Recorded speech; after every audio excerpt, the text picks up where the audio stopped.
అబ్బబ్బా! అసలు ఏం నాటకం, ఏం పర్ఫార్మెన్సు అస్సలు మామూలుగా లేదు కదా ముచ్చట. దేని గురించి అంటారా? మన సర్కారు పనితనం గురించోలా చెప్పేది. పోలవరం నల్లమల సాగర్ ప్రాజెక్టు కేసులా ఏదో ఎట్టిన పిటిషన్ వేసి సుప్రీంకోర్టుతోని మొట్టికాయలు వేయించుకున్నది మన సర్కారు. అయితే ఇదంతా మన సర్కారులకు ముందెరికేనట కాదు. కావాల్సుకొని ఇట్లా పిటిషన్లు వేసి చంద్రాల సార్ కోసం తిట్లు తిన్నదటనోళ్ళ ముచ్చటేందో చెప్తా పారి. అగో మన ఉత్తమ్ కుమార్ సారు మంచిగా సూటు బూటేసుకొని ఢిల్లీకి పోయిండు కదా. పోలవరం నల్లమల సాగర్ కేసుల సుప్రీంకోర్టు విచారణ ఉండే. ఇక ఈ విచారణకు మన తెలంగాణ దిక్కు ఏదో గట్టిగానే కొట్లాడతాడు వాదిస్తాడు అనుకున్నారు సార్ ఇట్లా పోతుంటే. కానీ ఏం చేసిండు ఎరికేనా, కోర్టులో వేసిన పిటిషను వెనక్కు తీసుకునే తాందుకు గీ గురం పెట్టుకున్నాడట. ఇట్టనే అంటారు మరి. సుప్రీంకోర్టు తీర్పు చూసినాక పెద్ద కోర్టు మన రేవంత్ సర్కారు శంపలు వాయించినట్టే చేసిందోల్లా.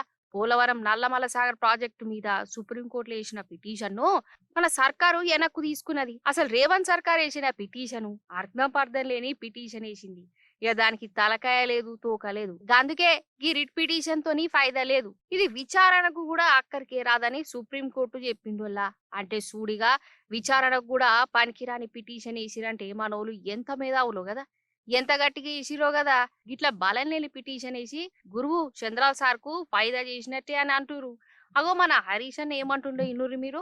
విచారణ అర్హత లేనటువంటి పిటిషన్ను వేసి మరొకసారి తెలంగాణ రాష్ట్రానికి తెలంగాణ ప్రజలకు నీళ్లలో తీరని ద్రోహం చేసింది రేవంత్ రెడ్డి ప్రభుత్వం.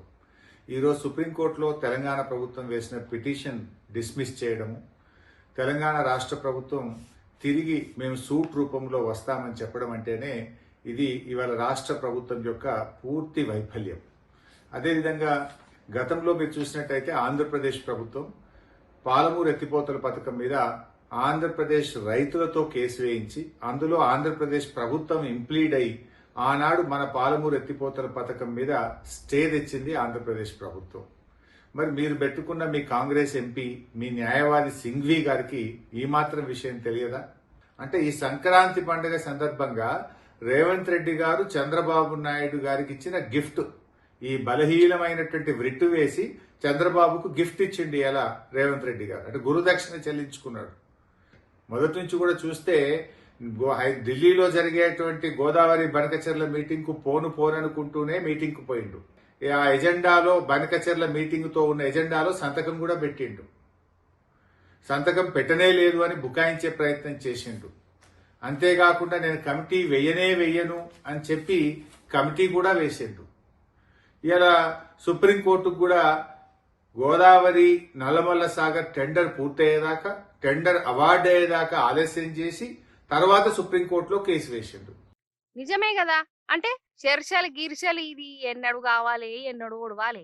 అంటే పోలవరం నల్లమల సాగరు కొట్టుకునే తాందుకు చంద్రాల్ సార్కు ఇంకా టైం ఇవ్వడానికి గింత బలం లేని పిటిషన్ వేసి వాపస్ తీసుకున్నారంటే ఉడతాంది చాలా మందికి. అంతే కదా. అసలు ఇంకా ఎందుకు కావచ్చు మన సీఎం సార్కు ఈ చంద్రాల్ సార్ మీద ప్రేమ.